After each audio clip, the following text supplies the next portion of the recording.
Hey there, welcome to another episode of Nerds with Badges, day 18 of my campaign for my Kickstarter for my comic book DragonManx. I'm here at work right now. I came in quite a bit early tonight. I'm always here early, but I got here like an hour, almost an hour and a half early tonight because I want to go to my. I usually have my mail sent here because I have problems at my house. People at my apartment building, I've been having packages disappear. So I had to start getting my packages sent. What a state of the world that we live in these days. So my stepfather was kind enough to send me back my Steam Deck when I left over when I went to Florida last month for Halloween, like I always do. I left my Steam Deck there because I was having trouble with it. It's some issue where it's not letting me download some updates or some BS. Anyway, I'm really upset about this right now. I'm still dealing with it. I got my Steam Deck. You know, it's a miracle. Somebody actually poked a hole in this damn box, looking in. I guess I don't know. Maybe it happened in transit somehow, but it looked like they were trying to see what was inside the box. Um, this is actually my second Steam Deck. Um, so I'm just kind of like frustrated. My first Steam Deck that I saved up money for, and I bought this thing, and I was really excited. And I don't know how long I had it. I must have had it for about maybe at least 6 months, I would say. And I've been saving up my money per paycheck, and then eventually I was able to get it, and there's the initial wait. So these are basically the Steam Deck. If you don't know, it's lets you play your computer games. So it's like a Nintendo Switch, only like 1,000 times more powerful. So you have pretty much three big companies that you're going to use if you play games on your PC. You have Steam, you have Epic, and then you have, I guess, GOG. There's some other ones, but those are like the ones that pretty much everybody uses, especially Steam. Epic is pretty good, and they give away a lot of games too. They give away like games like every week. They give away games. Now, Steam has been around for a long time. They actually had their own video game console some years ago. Didn't really work out too well. I just think that people weren't really ready for for what they were offering. You got a lot of people that play games on their computers, and it's a different genre, a different I guess it's like a different uh, culture on itself. Because I think usually people that play video games on computers tend to be more tech savvy, and you don't have to pay to play games online like people do that play on Xbox and PlayStation and Nintendo. I mean, I've been a console gamer for much of my life, but I started getting into PC gaming some years ago. I got my first PC, I think it was in 2018 when I was working over at a different location. And I was really excited. The gaming PC that I got, it was an MSI. Still use it. It was actually a generation behind when I got it, but I mean, I didn't really know anything about PC gaming. It's like a whole nother world. I mean, you literally can play any game that you can think of on PC. I mean, legally or illegally. Not that I advocate that kind of behavior, the illegal stuff. But if you already own something and you download it again, then you are not really breaking the law. A lot of people don't really know that. So anyway, the PCs tend to be like more powerful than consoles, and the cool thing about PC gaming is that a lot of times when a new like typically every 6 years or so, you got to buy another Xbox or another PlayStation. You got to, then you got like the mid fresh or the mid. Uh, I'm looking for like usually like every couple of years there'd be like a refresh. Like next year, well this year, the PlayStation 5 Slim is coming out, and you know Nintendo they had the Switch, and then they had the Switch OLED, and the Steam Deck is now getting an update. There's a new model coming out this week that's going to have a better screen and better battery life and some other things. This they're not saying it's a Steam Deck 2. It's just an upgrade to the current model, just to give more better features. And I think it's good timing because there's a new Nintendo Switch coming out probably pretty soon. And there's a lot of these other handheld systems that are coming out that offer, they're more powerful. So I think it was good timing for Valve, the company that owns Steam, to make to make an update. So the games on PC, they tend to run and look better, and you can upgrade your computer when you need to, as opposed to going out and having to actually buy another computer. You just upgrade the parts, and you don't have to pay to play online. So you play online with Xbox and PlayStation is like $60 a year. That's not a lot. Nintendo's only $20 a year, but they offer they started offering like tiers, so you can pay regular $60 a month for online, which I still think is crazy because you're already paying your internet service provider, and then you got to pay somebody else to access the internet. Does it make any sense? It should be free. Was free for the longest, but everybody's kind of going along with it, so they're just going to keep doing it. But it would just be great if they got a if Nintendo and PlayStation and Microsoft just stopped charging for online, because it's ridiculous. But if you play games online on your PC, you don't get charged for online. There's no online fee to play games on Steam or any of the services, any of the big, anything. You don't have to pay, which is cool. So you can get a pretty decent PC, for just maybe $400 if you really look around. But now the way the technology is evolving with the cloud, it doesn't even matter how powerful your PC is anymore. Because Xbox has been moving in the direction. You buy a Samsung smart TV, and you just install the app, Xbox app on it, and you can just play your games through the cloud like you would stream a movie from Netflix. It just streams from somewhere else onto your TV, so you just have the app. So we've got to the point now where you don't even need consoles, where it doesn't matter how powerful the device is. You can play these games on your phones. So anyway, my Steam Deck was having issues. When my Steam Deck got stolen, I had I had the most expensive one that had like more storage. And when it got stolen, I went out and bought another Steam Deck. I couldn't afford to buy the same model that I had before, so I bought the 64 gig one, which was a big mistake because the Steam Decks, uh, they run on an operating system, Linux. So when you download a game onto your Steam Deck, I guess it's the same thing if you're using a PC, because of the program, the operating system.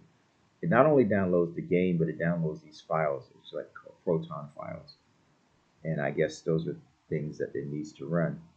So the game is downloading. The game might be like, you know 100 gigs, and then the Proton files themselves may be like another, possibly another 20, 30 gigs, maybe even more. So that 64 gigs that I had on this thing, it filled up. So I bought it. I thought, like maybe I can get around it, just get me an SD card, a micro SD card. And I'm still having trouble because the photon files, apparently there's some mandatory photon files that have to be stored on the actual device. So you're going to run into trouble unless you can open the thing up and just you can upgrade the RAM and the storage. You can do it. You have to be more tech savvy. I mean, I can open up stuff and fix it, but I'm scared. I'm scared to death of opening this thing up. I don't know. Maybe I could do it to save some money.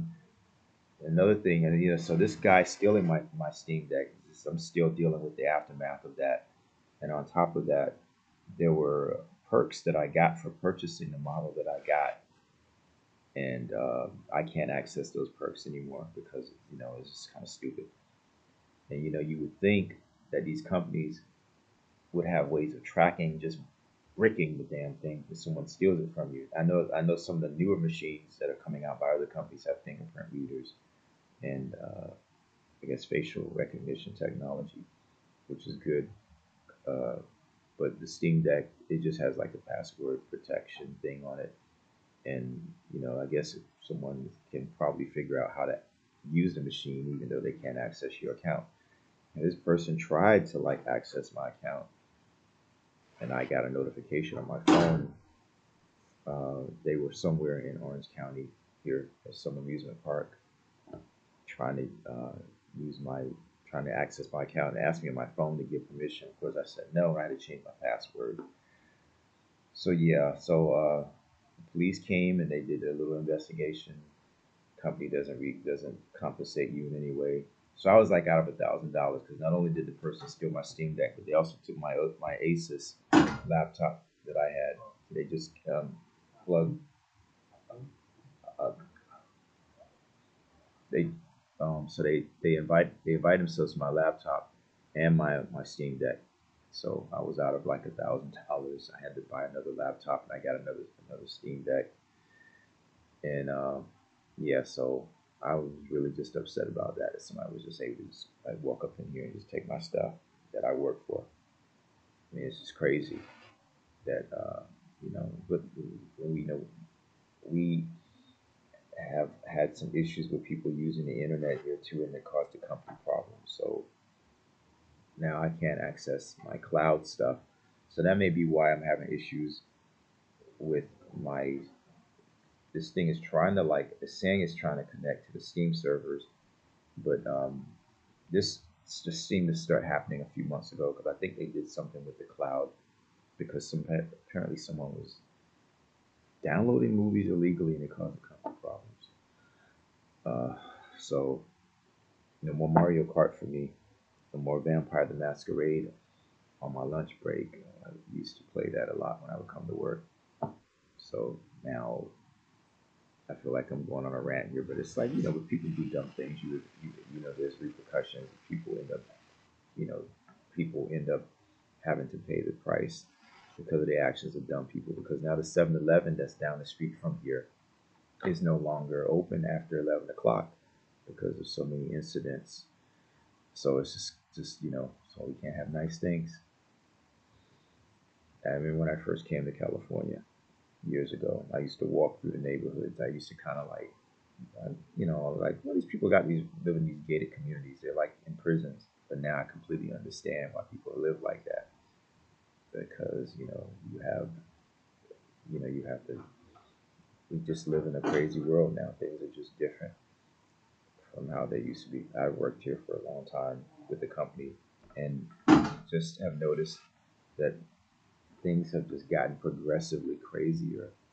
And I don't know what's going on with society, but these are things that it is just hard as an artist to not be affected by things going on around you.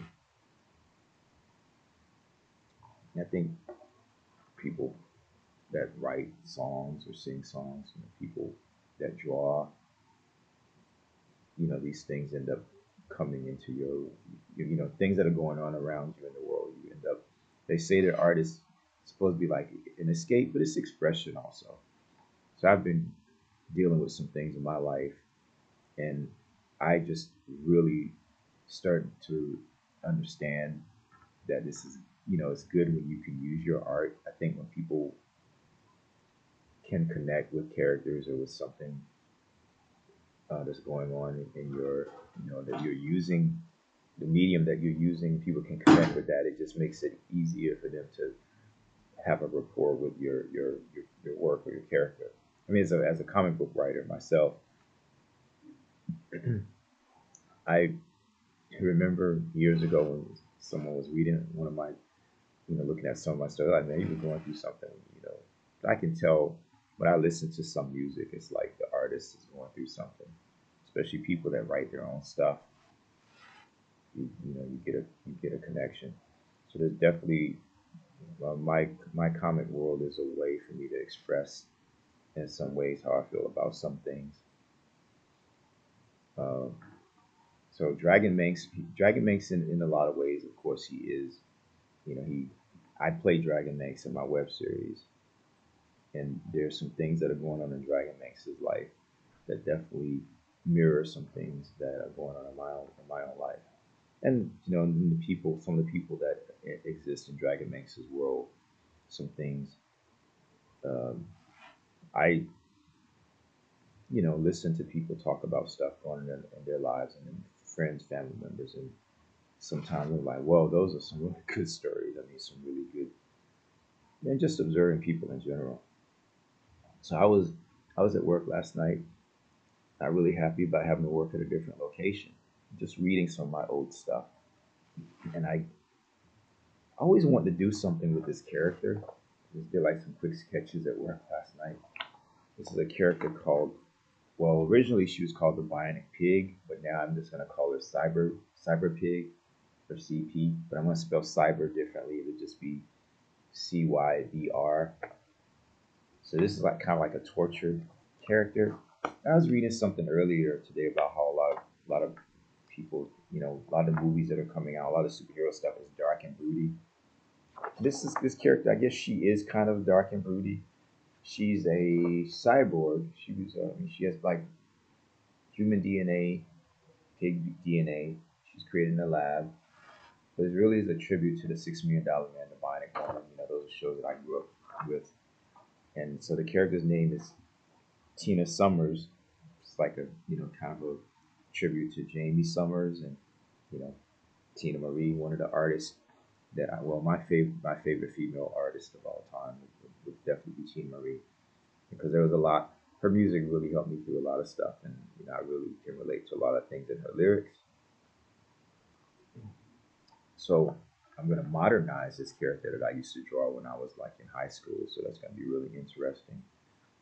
But I think it'd be really cool to have a comic, that deals with some stuff, some emotional stuff. The whole thing about being created as a living weapon and just kind of like finding your place in the world. Like maybe you've got the power to like destroy, but you could also use that to do good, even though you may still feel like an alien. And sometimes I kind of feel like that. Like I kind of feel like I'm here in this world, but it's like, so the pig is like a metaphor for me sometimes. But this is really a being that was created as a weapon, and she's a pig. She's got like a pig face, and so she walks around. So I remember when a lot of superhero shows used to come on, and the character would like transform. And I know Nightcrawler had he had a device that would allow him to look human in the comics. So I thought it would be really interesting if this pig character would have something like that, like a device that lets her appear to be human. Because how are you gonna have a secret identity when you look like a pig, right? So she has an illusion device that makes her look like a person. I mean, I think that I guess I could maybe have she could have something that could actually make her change her face. So like Mystique or a character like Clayface, I guess, who can become. But I think the idea of an illusion machine is interesting because if you look a certain way, and you're maybe thinking people might not accept you, and you don't know, but you still have. She has human DNA in her, so she very much has a desire to interact with people. So, like I said, she's a living weapon created to destroy. Person that created her, I'm thinking it's gonna be like an elderly person, and it's like almost like a father figure. I mean, well, they would be a father figure. So I'm thinking that maybe her life, maybe to keep her from becoming like just this mindless machine killing thing. If I created someone like that, maybe I would have them watch some TV shows and read some books that maybe affected me to just, I think to help balance the person out so they would have a connection, show them some of the world so they won't be like they're trying to create this killing machine. But it's hard to be that way if you have some kind of connection with life or some respect for it. So she would be watching a lot of TV shows and cartoons and things to just kind of instill in her a sense of honor and respect, and compassion, which are things that the Bionic Woman definitely, that's one of the cool things about her character. And I think it was the guy, the creator of the Metal Gear Solid, uh, Kojima, I think it was. He said when he was making, I think when they were making the game Death Stranding, one of the things about the Bionic Woman that he loved was, the $6 Million Man going and beat up everybody, but she comes in there, she's, like this message of, she's gonna reach you in a different way, not really kick your ass, I mean, that's, she could do that, but she's not. That's not gonna be her first approach. She's gonna try to like connect with you, and that to him that made her like a goddess. So those are heroes. I think we need more heroes like that. So we have this character who's like a powerhouse, but at the same time she has a heart of gold. So I want to like reintroduce her. So yes, she will be interacting with DragonManx at some point because, like I said before in my videos, my I have a connected universe. So I definitely want to have everything. I mean, I may have some stuff that takes place in different worlds, but for the most part, like 90% of what I'm doing will be like a connected universe. I also want to be able to tell those stories that maybe be too much out there.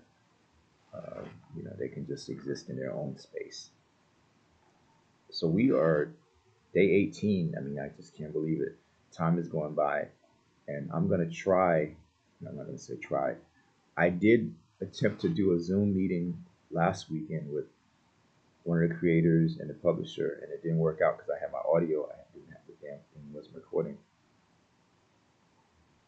Coffee's getting cold. I gotta start with my shift in a few minutes, so I'm gonna wrap this up. But I want to come back Saturday or Sunday with a Zoom because we're getting really close to the deadline, to the time when we got to end our campaign. You know how Kickstarter works. You got to make the money by the deadline that you set.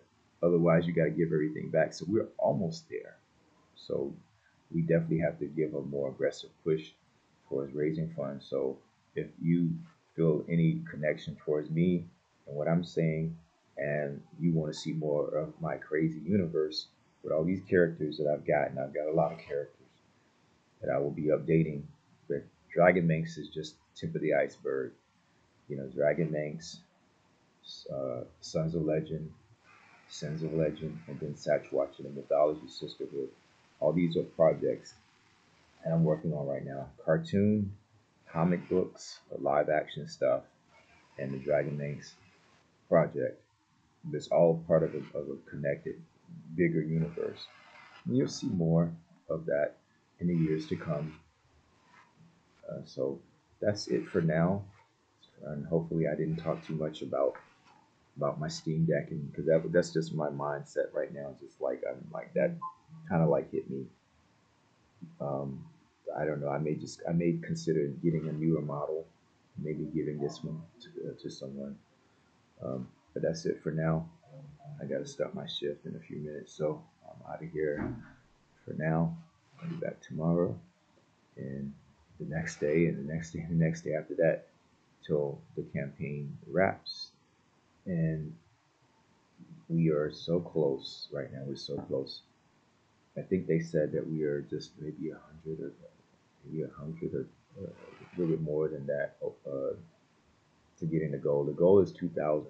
So far we have about, I think the last time I checked it was 1,730 something dollars. The last time I checked this morning.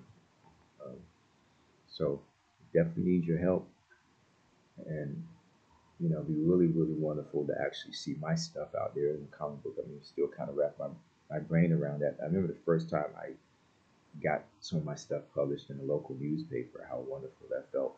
It's almost surreal to see something that you create being sold or just being circulated. So it'd be really wonderful. I can't wait to actually see my books out there. So thank you for your time, and I'll be back tomorrow.